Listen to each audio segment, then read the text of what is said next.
Capacitismo é a forma de discriminação ou preconceito social contra pessoas com deficiência ou diversidade funcional e que, consequentemente, são tratadas e vistas como inferiores ou incapazes. Todos nós já fomos capacitistas de alguma forma ao longo da nossa vida e é expectável que assim seja porque é algo que aprendemos e assimilamos por estar tão entranhado na nossa cultura. Da mesma forma que o aprendemos, devemos ter também a humildade de o reconhecer, de o ver em nós e a empatia de o reaprender, de reformularmos a forma como pensamos e como agimos relativamente a pessoas com deficiência. Seria impossível, num espaço tão curto de tempo, abordarmos tudo o que precisamos saber sobre capacitismo e as suas inúmeras formas. Pessoas com deficiências físicas ou mentais são tão diversas que nós podemos reduzir, não dá para reduzi-las a uma categoria só, e muito mais diversa é a discriminação que sofrem. Quando falamos de capacitismo também, um conceito-chave é a corponormatividade. O perigo da corponormatividade vem desde o movimento eugenista do século XIX, em que se esterilizava sem consentimento, perseguia, matava e segregava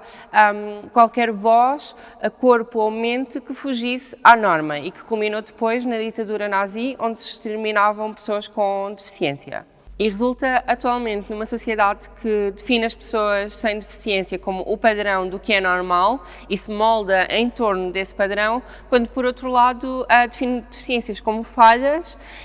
e exclui pessoas com deficiências ao não considerá-las sequer, ao se estruturar de forma a não considerar sequer a sua existência e a sua inclusão na sociedade. Vamos a alguns dados sobre a realidade de pessoas com deficiência em Portugal.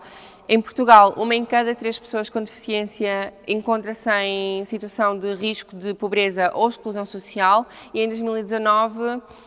mais de 175 mil pessoas beneficiavam de pensão de invalidez. Também nesse ano, mais de 1.300 queixas por discriminação com base na deficiência foram registadas, um aumento de 40% face ao ano anterior, a 2018, sendo a principal razão de queixa a acessibilidade ou falta dela. Em Portugal, a deficiência é considerado o segundo motivo de discriminação no acesso ao trabalho, sendo a idade o primeiro, e em 2020 aumentou em 10% a taxa de desemprego para pessoas com deficiência. É importante notar também que a esmagadora maioria destas pessoas tinham mais de 25 anos, estavam à procura de um novo emprego e desempregadas há mais de um ano.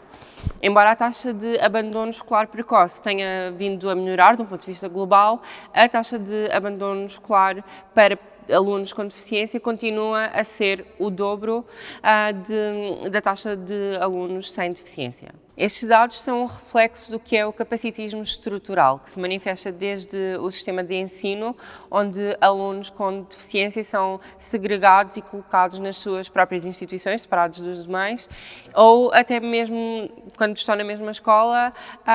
não recebem o apoio que necessitam, isolam-nos e usam até força para imobilizá-los. Esse tipo de comportamento ensina e legitima violência contra pessoas com deficiência aos olhos dos demais estudantes.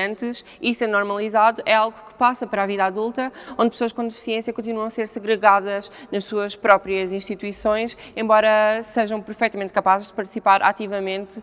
na sociedade. Capacitismo estrutural manifesta-se também através de ineficientes políticas equitárias que combatam estas desigualdades, como é o caso da recente antecipação da reforma para pessoas com deficiência, estritamente para pessoas que comprovem um grau de incapacidade igual ou superior a 80%, uma posição contrária à defendida por organizações não governamentais de pessoas com deficiência, nomeadamente a Associação Portuguesa de Deficientes, e também à prática legislativa, noutros casos, como é o caso dos benefícios fiscais, em que o limite de acesso é um grau de 60% de incapacidade. É necessário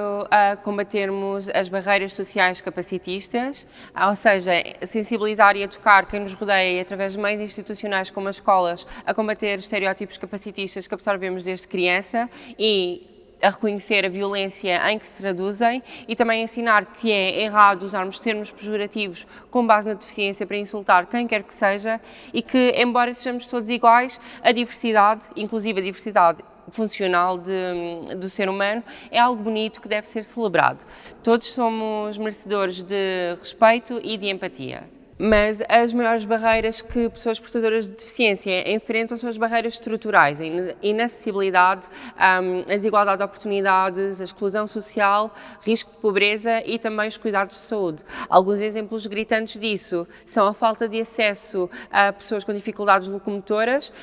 impossibilitando completamente o seu acesso a determinados espaços, por exemplo, com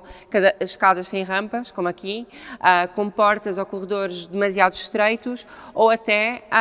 carros que bloqueiam completamente os passeios. Outros exemplos gritantes são a ausência de tradutores de língua gestual portuguesa ou de legendas e também a disponibilização de determinados conteúdos sem apresentarem um formato auditivo ou em braille, excluindo assim completamente pessoas com deficiências audiovisuais dessa informação disponibilizada e, logicamente, impedindo-as de participarem igualmente e ativamente na sociedade. Pessoas com deficiência não podem continuar a ser tratadas como pessoas de segunda, vistas como incapazes ou inferiores, excluídas de espaços, sejam eles físicos ou sociais, impossibilitadas de aceder à informação que todos devemos ter disponível e, acima de tudo, não podem continuar a ser impedidas de exercer a sua cidadania e os seus direitos. É necessário mudarmos radicalmente a forma como pensamos, vemos e tratamos pessoas com deficiência e como continuamos a moldar a nossa sociedade em torno da corponormatividade, mas também, e talvez mais necessário ainda, exigir alterações estruturais a quem as pode e deve fazer.